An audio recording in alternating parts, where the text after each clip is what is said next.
Welcome to module number 11 for Security Plus.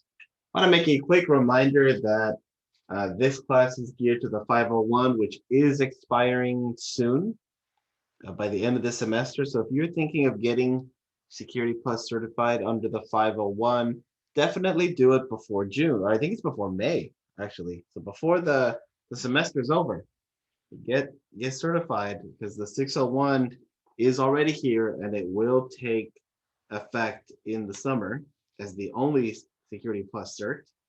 And that means all the content that we've covered so far will now become old and won't necessarily match you up with the new cert.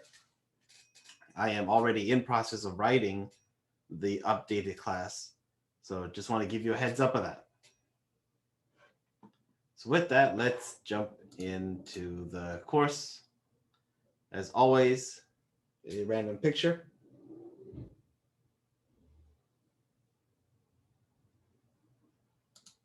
And let's jump in.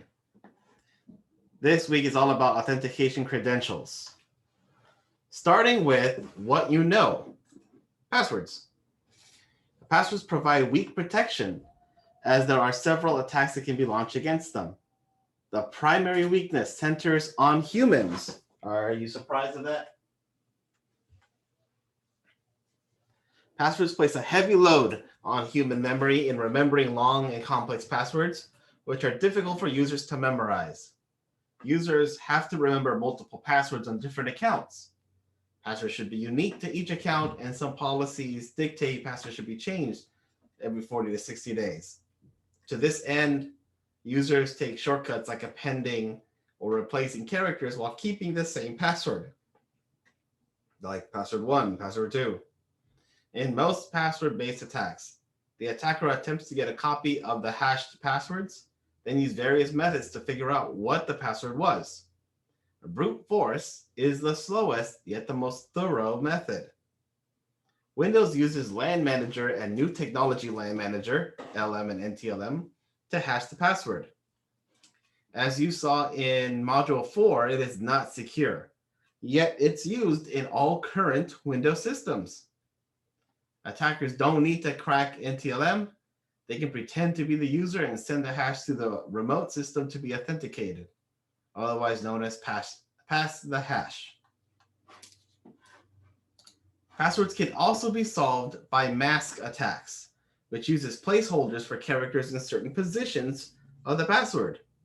For example, some passwords can have like U and then a couple of 1, 2, 3, 4, 5 L's and then 3 D's, which could be used to solve a password secure 1, 2, 3 with a capital S and the number of letters at the end.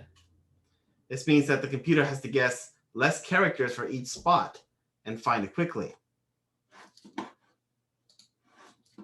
A rule attack is even more focused than mask. Rule attacks conduct statistical analysis on the stolen passwords to create masks that break the largest number of passwords. And you can get access to NVIDIA cards from GCP to run things like Hashcat. Dictionary attacks create digests of common words and compare them to stolen digest files. Dictionary attacks tend to be successful because they use simple passwords.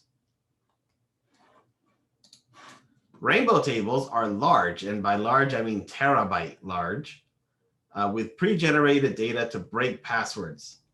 Though they can take a long time to create, rainbow tables crack passwords in greatly reduced time. I have a set of rainbow tables. If you ever want a copy when we're back in person, you can. You just have to bring a 12 terabyte drive. You can also make them. That's totally fine.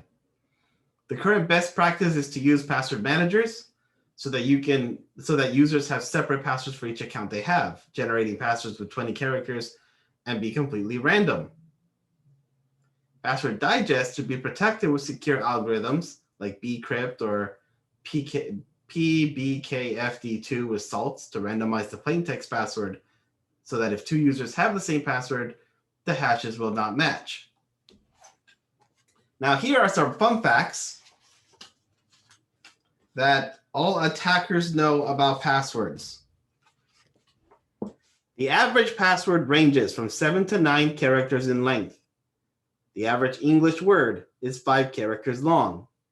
The average person knows between 50,000 and 150,000 words.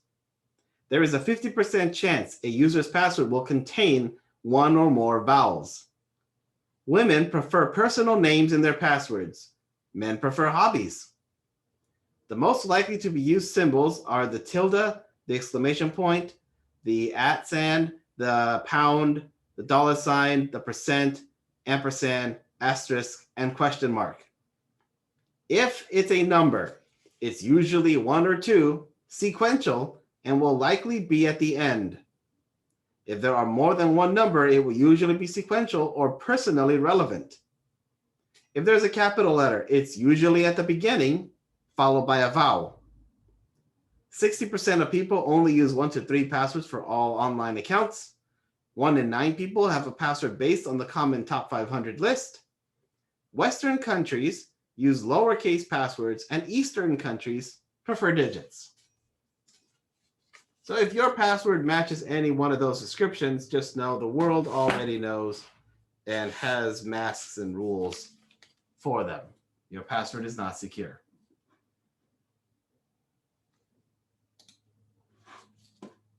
Moving on to what you have.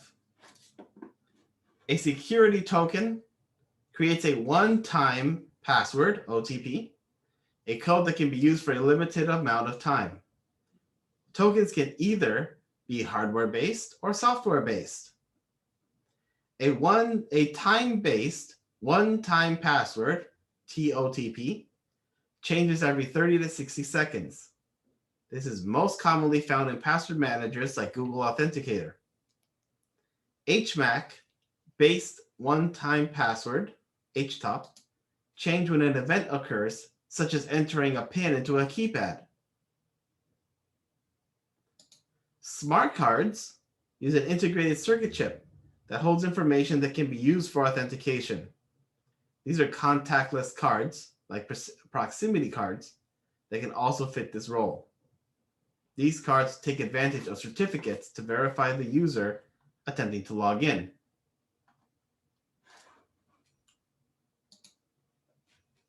We also have biometrics. Biometrics uses a person's unique physical characteristics for authentication. Biometrics cover retinal scans, fingerprint scans, voice recognition, iris scanning, and facial recognition. Biometrics in and of itself is not foolproof, as every place where a user will authenticate must have the scanner, and genuine users can be rejected while imposters can be accepted. Also, if there is a change to that person, let's say they get a paper cut, then biometrics may not work. If you get a paper cut on your finger and then you try to scan, you might, it won't let you through because your fingerprint doesn't match. Or if you're sick, your retinal scan may not work because your eye won't be the same size and shape as it was when it was scanned. Behavioral biometrics is otherwise known as something you do. This type of authentication has you type something on the screen rather than remember a password. By matching your typing rhythm with the one in record, the computer can authenticate you. There is also geolocation. Having a device like a cell phone verify your physical location can prevent an attacker from successfully logging in if they're outside the permitted area. This does require users to be okay with providing their geolocation to the organization in order to log in, which can raise privacy issues.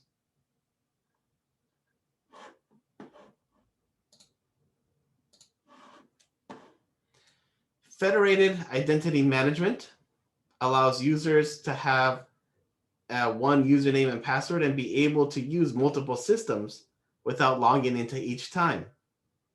Single sign-on, OAuth, OpenID Connect, and Shibboleth are all Federation system technologies. These are an attempt to provide security and convenience at the same time. So convenient because the user has to log in once, and then everywhere else that they go, they will be automatically signed in.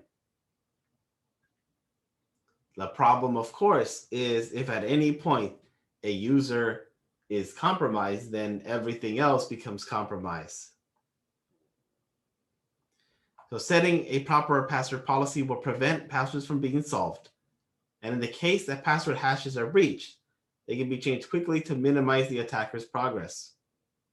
Things like remembering 24 passwords, expiration after 90 days, minimum 1 day, minimum length of 12, complex passwords, and disable reverse encryption are some settings available in Windows.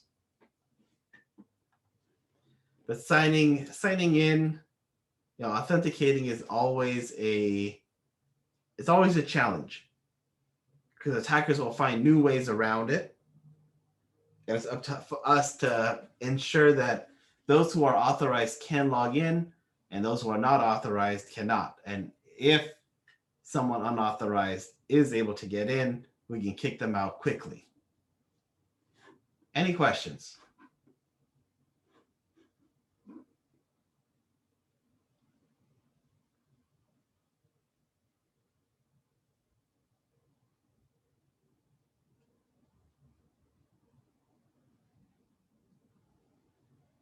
Okay.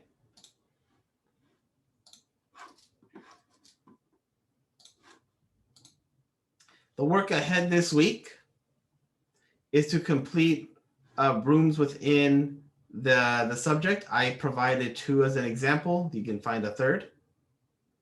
Then there is this separate item. Talk to 3 people and convince them to use stronger passwords in whatever fashion works, like a scripted message, a conversation, text, call, whatever. Inform them about what practical solutions are available. Make a record like a short report of what the conversation was like, their reactions, and were you able to. Now, the whole point of this assignment isn't for you to just create 3 people out of thin air and create the conversation and just turn in the assignment. It's really a way of talking to your community. There's way too many people who need to be secure and are not taking the proper steps. And one of the best ways to ensure that at least our communities, our friends, our circle is even a little more secure is if we do our part in talking to others and ensuring that they're more secure than how they already are. So again, please don't take that second part as just something to do, just something to make up quickly and be over with. That's not the point. The point is to be security professionals in helping our community be more secure. Any questions on the work for this week?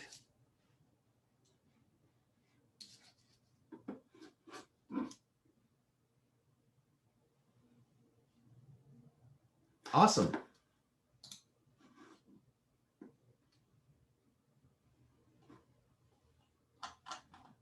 Because that is, make sure, yeah.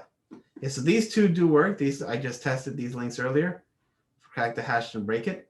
Find a third that is just like it, and that'll be your 3 try Hack Me rooms for the week. With the module quiz, that'll be all the work for this week. Seeing no questions, I will end the recording.